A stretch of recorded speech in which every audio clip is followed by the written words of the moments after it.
I have been very clear about what you call odious debt. We have a very unique position. And I said, if this government continues to pay debt that is not legal, we are going to default. And they continue to do so. And that default is of their own making. Today, I will not blame the previous regime. I will blame this regime. It is of their own making. They have chosen this path of self-destruction. And that destruction means we are also going to get destroyed. But I want to tell them this, because this reality is coming. And this pain that is going to come to us, we are not going to accept or believe that they are the ones who are now going to be capable of taking us out of it. We will not. Ghana is probably the only country where head of state has survived in power out of default. And he survived only because he has 2 years, he has elections this year. He pleaded to try and exit with some honor. But every other country, they are removed. Even here, that is coming. And I say it is their conscious decision, a decision they have made themselves, that we will pay this odious debt and will continue sinking Kenya. You've said something, and if you just make a linkage, and Kenya could default or headed down the road of default. And the reason for this is because Kenya is paying illegal debts. Correct. Okay. Now, it seems as though you've been saying these things over and over again. Over the weekend, CS for Lands, Alice Wahome, said a number of things. I don't know, were you in Nyeri when she was, were you there? No, I was with her in Kiambu, in Kino, Kikuyu constituency on Friday. Okay, on Friday. And then she said, Jimmy Wanjigi, keep doing what you're doing. Yes. You know, we hear you. Continue doing what you're doing. It sounded as though, you know, you can be in your corner saying what you need to say, but we're going to continue doing it because you're keeping people righteous. But what you're saying is beyond just holding a bullhorn in a crowd somewhere and hoping somebody pays attention. But we're talking about serious stuff here that could essentially sink this nation. So it's not a matter of keep doing what you're doing and somebody patting you on the back and saying, okay, keep people righteous, but saying you actually look at what you've been doing, stop what you're doing, otherwise Kenya is going to the dogs. Let me assure you of something here, and I don't see in all essence how we are such a unique country that every country that has reached this stage where you have all your revenue, literally almost all your revenue going to pay debt, has had to default. But Kenya is so special. Somehow we are so special, we are going to avoid it. Right? And that default is extremely painful.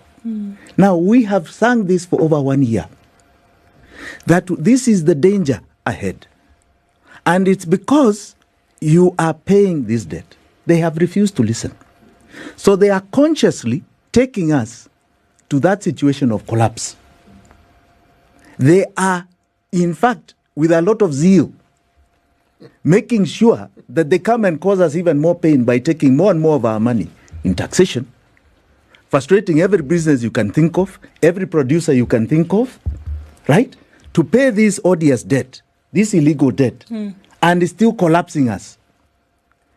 They are making that conscious decision. Now, I want to tell you something. We will give them no time because we are getting there.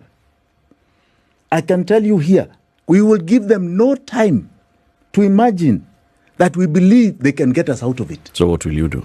Oh, no government, I'm telling you here, other than Ghana the other day, stays in power. And you remember this. You know, these are extraordinary circumstances, City. Extraordinary circumstances in this country. We have never been here before. No, we haven't. And I can tell you, this government has refused to rise up, as Lou is saying, to these extraordinary times. Is it capable? And make difficult decisions. Is it capable? No, it is not. It is not. What would happen if we refuse to pay the odious debt? What immediately happens, and I was suggesting this to somebody I was with from government a few days ago. What immediately happens is the following, is that you say, we can afford to pay what is not odious. That one, put it aside, we are going to pay it. But we need to audit it. Because as I also have said from before, we are clearly, in my view, have overpaid this debt. So we need to have checks and balances on this, our figures. So we need to say what is legitimate, pass through our parliament, is in our budget, we shall pay. What is odious, we put aside. And investigate its payments and declare it odious. Now, what will happen is that you have a crisis, but for a much shorter period. With a decisive leadership, within a matter of no more than 6 months, this matter will be sorted out for most Kenyans. But we don't have a decisive leadership. We have a leadership that is frightened to make this decision.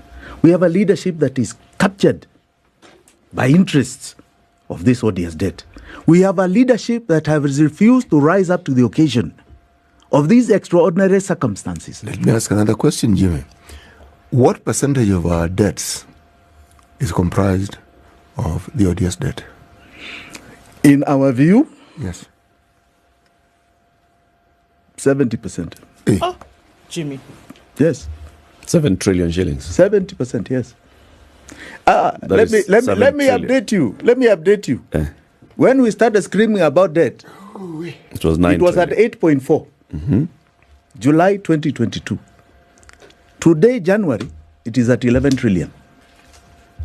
Even after paying 1.9 trillion, 1.3 up to 1.3, 1.4 up to July, August, and another 500 between then and now. So we paid about 2 trillion, and it is now at 11. A lot of that is because of loss of exchange. All right, I think you have a trillion something because of loss of exchange, and that is not going to change.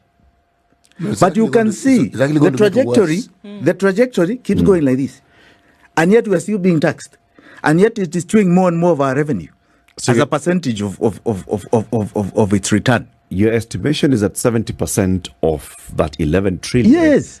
is odious debt. Remember- odious debt is debt that is taken without the authority of the sovereign, Yes, the people. and of the I'm country, trying to combine it or with going to the interest and very benefit of many the things. people. I think you, when I was last here, I gave a very clear figure of what is deficit, which is debt. I told you we had done the accounts of the country. So you take our revenue. How much revenue had we collected, tax revenue actuals, over the last 10 years? It was 13.3 trillion.